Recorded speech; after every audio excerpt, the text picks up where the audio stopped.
world is changing in some really profound ways. And I worry that investors aren't paying enough attention to some of the biggest drivers of change, especially when it comes to sustainability. And by sustainability, I mean the really juicy things like environmental and social issues and corporate governance. I think it's reckless to ignore these things because doing so can jeopardize future long-term returns. And here's something that may surprise you. The balance of power to really influence sustainability rests with institutional investors, the large investors like pension funds, foundations, and endowments. I believe that sustainable investing is less complicated than you think, better performing than you believe, and more important than we can imagine.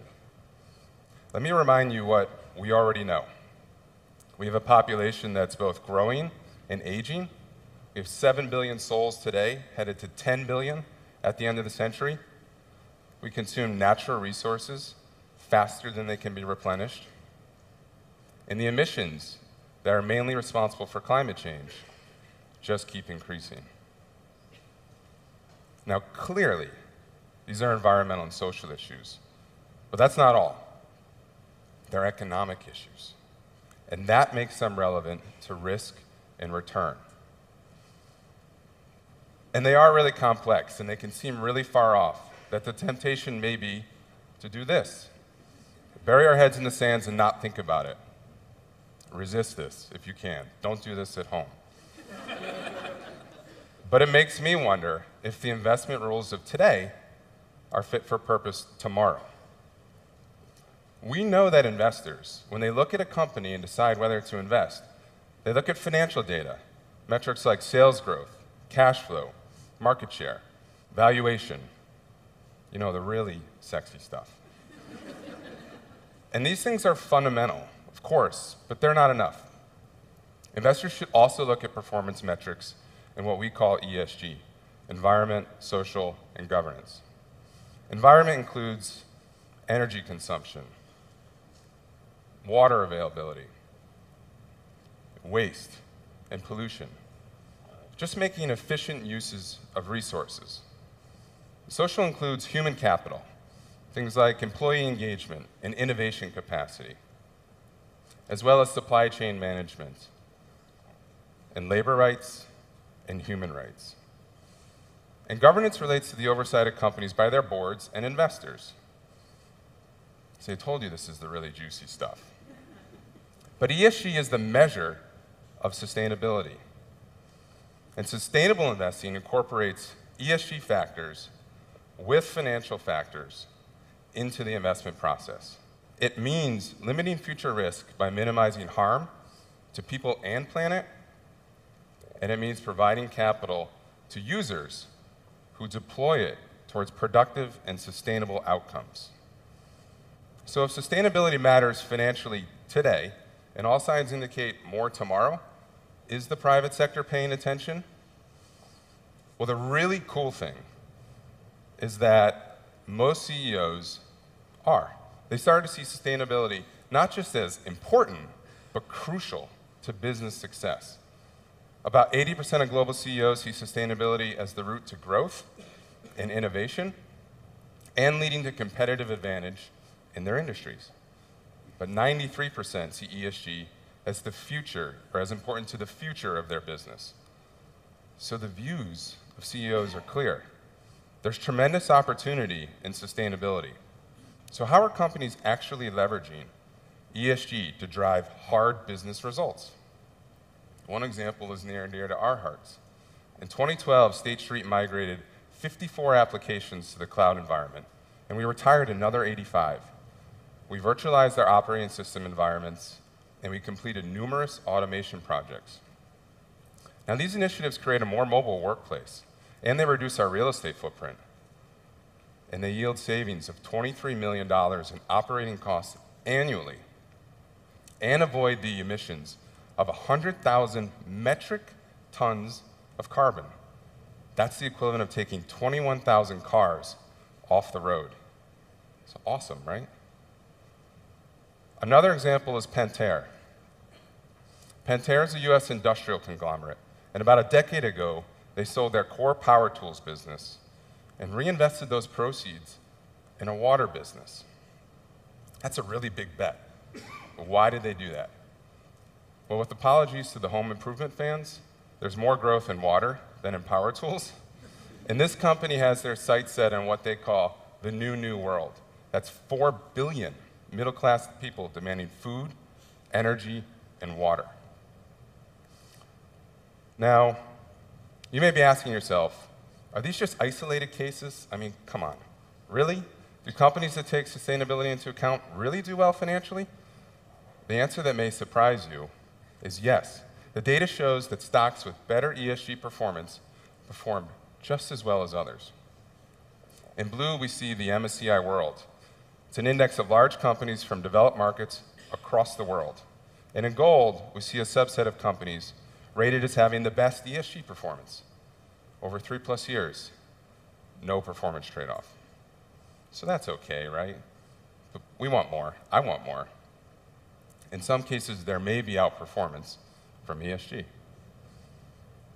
In blue, we see the performance of the 500 largest global companies. And in gold, we see a subset of companies with best practice in climate change strategy and risk management. Now, over almost 8 years, they've outperformed by about 2/3. So yes, this is correlation, it's not causation, but it does illustrate that environmental leadership is compatible with good returns. So if the returns are the same or better, and the planet benefits, wouldn't this be the norm? Are investors, particularly institutional investors, engaged? Well, some are, and a few are really at the vanguard. HESTA.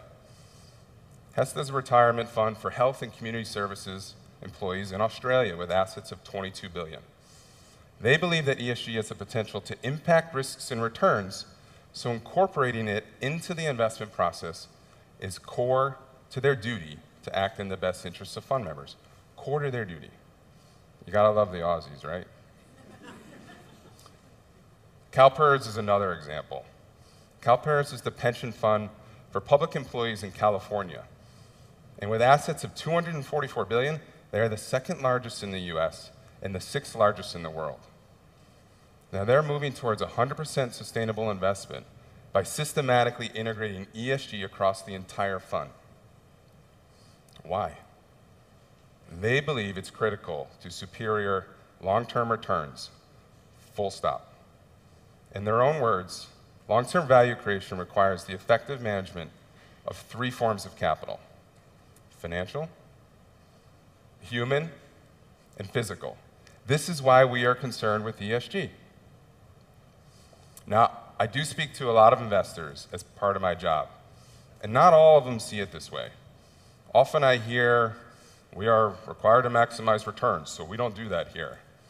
Or, we don't want to use the portfolio to make policy statements.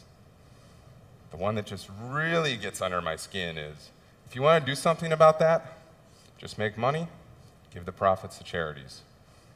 Eyes rolling, eyes rolling. I mean, let me clarify something right here. Right? Companies and investors are not singularly responsible for the fate of the planet. They don't have indefinite social obligations. And prudent investing and finance theory aren't subordinate to sustainability. They're compatible. So I'm not talking about trade-offs here. But institutional investors are the X factor in sustainability. Why do they hold the key? The answer, quite simply, is they have the money. A lot of it. I mean, a really lot of it. The global stock market is worth $55 trillion. The global bond market, $78 trillion. That's 133 trillion combined. That's 8.5 times the GDP of the US. That's the world's largest economy. That's some serious freaking firepower. So we can reconsider some of these pressing challenges, like fresh water, clean air, feeding 10 billion mouths, if institutional investors integrated ESG into investment. What if they use that firepower to allocate more of their capital to companies working the hardest at solving these challenges, or at least not exacerbating them? What if we work and save and invest, only to find that the world we retire into is more stressed and less secure than it is now? What if there isn't enough clean air and fresh water? Now, a fair question might be, what if all this sustainability risk stuff is exaggerated, overstated?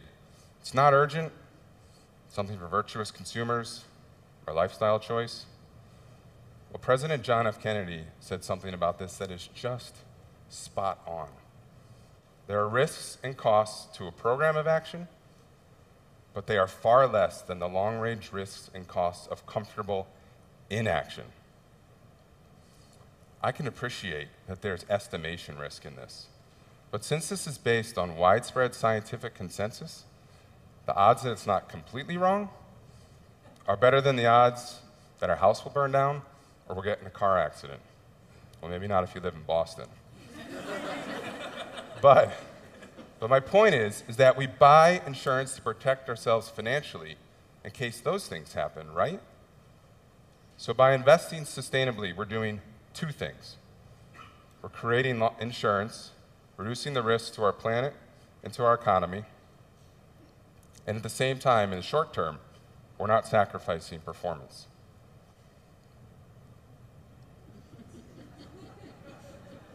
Good, you like it. I like it too. I like it because it pokes fun at both sides of the climate change issue. I bet you can't guess which side I'm on. But what I really like about it is that it reminds me of something Mark Twain said, which is plan for the future, because that's where you're going to spend the rest of your life. Thank you.